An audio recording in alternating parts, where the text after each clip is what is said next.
Wali yang sangat sakti dialah Umar bin Khattab radhiyallahu taala anhu. Gampang. Dia wali atau bukan? Wali. Dia sakti atau tidak Umar bin Khattab? Sakti atau tidak? Nanti kita sebutkan Umar bin Khattab sakti. Karena orang identiknya dengan apa? Orang identiknya dengan kesaktian. Kita ingin sebenarnya semuanya wali, Abu Bakar, Umar, Utsman, Ali semuanya wali. Namun karena pandangan masyarakat namanya yang wali harus sakti, maka mau tidak mau kita datangkan contoh Umar bin Khattab sebagai wali yang sakti. Saya akan sebutkan kesaktian Umar bin Khattab radhiyallahu taala anhu. Rasulullah SAW bersabda tentang Umar bin Khattab radhiyallahu taala anhu, "Qad kana fima qablakum minal umami nasun muhaddatsun." Sungguh pada umat-umat sebelum kalian ada orang-orang yang muhaddatsun, diberi ilham oleh Allah Subhanahu wa taala. "Fa iyyakum min ummati ahadun fa innahu Umar." Kalau ada seorang seperti itu di umatku maka dia adalah Umar. Langsung dapat ilham dari siapa? Dari Allah Subhanahu wa taala. Nabi juga bersabda tentang Umar, "Inna Allaha wada'al haqq ala lisani Umar yaqulu bihi." Allah meletakkan kebenaran di lisannya Umar. Kebenaran berada di lisannya Umar dan Umar mengucapkan kebenaran tersebut. Yang lebih canggih daripada ini Nabi mengatakan, "Lau kana nabiyyun ba'di lakana Umar." Kalau ada nabi setelahku maka dia adalah Umar. Umar bin Khattab radhiyallahu taala anhu. Oleh karenanya para hadirin kita lihat betapa sering Umar bin Khattab radhiyallahu taala anhu punya ide disepakati oleh Allah Subhanahu wa taala. Ada berapa kali Umar punya ide disepakati oleh Allah Subhanahu wa taala seperti masalah hijab terhadap istri-istri Nabi, maka turunlah firman Allah menyetujui ide Umar bin Khattab radhiyallahu taala anhu. Bahkan terkadang Nabi keliru, Umar yang benar. Seperti tatkala kisah perang Badar, ya. Umar waktu ditanya oleh Nabi SAW bagaimana tentang tawanan-tawanan perang Badar, Umar punya ide. Begini saja, kata Umar, orang yang paling dekat datang bunuh, sembelih. Jadi misalnya dia mengatakan yang sepupu, yang jadi kalau ada sepupunya ditawan di perang Badar, maka sepupunya dari kaum muslimin bunuh langsung sepupunya yang dari orang kafir. Jadi biar menunjukkan bahwasanya Islam telah memisahkan antara karib kerabat. Jadi Islam bisa memisahkan antara kakak dan adiknya, antara ayah dan anaknya. Maka Umar punya ide yang sangat sangar, kata Umar, jangan bunuh sembarang orang, yang bunuh kerabatnya, biar tahu bahwasanya Islam adalah pembeda. Namun Nabi SAW tidak setuju dengan ide Umar ini. Nabi ingin agar ada tawanan-tawanan tersebut ditebus oleh orang-orang kafir, maka akhirnya dijalankan oleh, dan ini ide ini disetujui oleh Abu Bakar radhiyallahu taala anhu. Maka akhirnya tawanan-tawanan perang Badar tersebut tidak jadi dibunuh, tetapi barang siapa yang ingin menebus maka silakan. Maka datanglah orang-orang kafir, orang-orang musyrikin Arab dari Mekah, kemudian mereka menebus tawanan-tawanan tersebut dengan uang.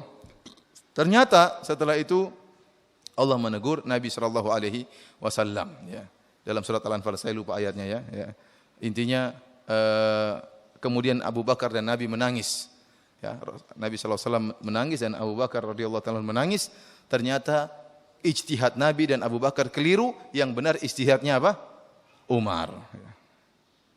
Dan beberapa ayat seperti, artinya ada contohnya, ada berapa kali, 4 kali atau lebih Umar punya ide, ternyata Allah setuju dan diturunkan ayat seperti masalah Hijr Ismail, ya, Maqam Ibrahim.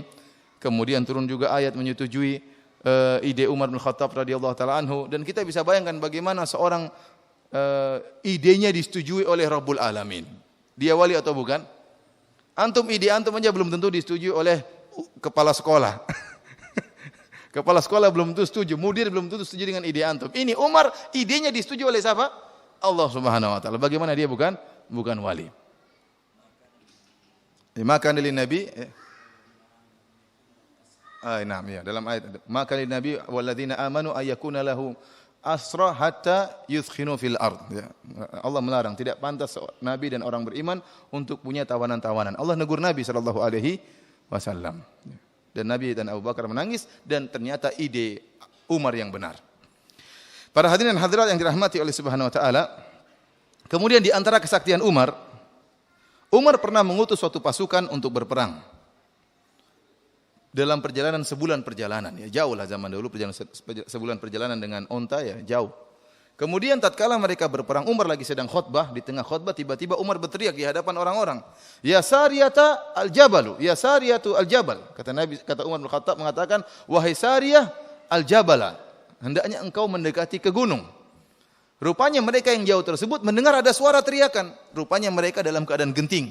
Allah menjadikan Umar melihat kondisi mereka dalam keadaan genting. Kalau mereka tidak berlindung ke gunung, mereka bakalan kalah. Maka Umar berteriak seketika itu pula di atas mimbar, "Ya Sariyatu al-Jabala, wahai Sariyah, hendaknya kau bawa pasukanmu." Sariyah adalah nama pemimpin mereka. Hendaknya kau bawa pasukanmu ke arah gunung. Akhirnya mereka dengar ada suara tersebut, mereka jalankan. Kemudian mereka menang. Mereka menang. Ini sakti atau tidak? Tidak pakai telepon, ke gunung, enggak. Ini langsung kelihatan, langsung teriak, suaranya kedengaran. Zaman dahulu belum ada telepon, belum ada mikrofon ya. Ini sakti atau tidak? Sakti atau tidak? Sakti lah, masa enggak sakti. Ini sakti. Sekarang kita bicara Umar yang super sakti.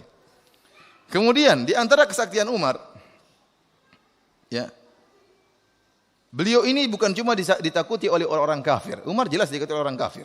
Kata siapa namanya? Ibnu Mas'ud, ya. Beliau mengatakan mazilna a'izza mundu aslama Umar. Kami kaum muslimin menjadi jaya, menjadi kokoh setelah Umar masuk Islam. Dahulu para sahabat waktu mereka masuk Islam di awal Islam, mereka tidak berani salat di Masjidil Haram, tidak berani. Dilarang oleh orang kafir. Begitu Umar masuk Islam, mereka bebas salat di Masjidil Haram. Kenapa orang-orang kafir takut sama Umar? Mau melarang lawan saya. Umar badannya tinggi, tegap, besar. Sama dengan Khalid ibn Walid. Badan juga besar. Sampai orang-orang terkadang kalau lihat Khalid bin Walid dari jauh disangka itu Umar. Karena mereka ini mirip. Badannya tinggi dan sama-sama besar. Ya. Badan besar itu pengaruh ya. Saya pernah lihat waktu di Mekah. Ini cerita aja. Waktu lagi naik mobil. Tahu-tahu ada orang di mobil. Ada orang di depannya menahan. Jadi dia bel-bel orangnya nggak keluar-keluar. Bel-bel nggak keluar-keluar, ternyata orang yang mobil di badannya besar sekali. Kalau badannya gede dia takut langsung pergi ya. Dikira yang supir di belakang badannya kecil.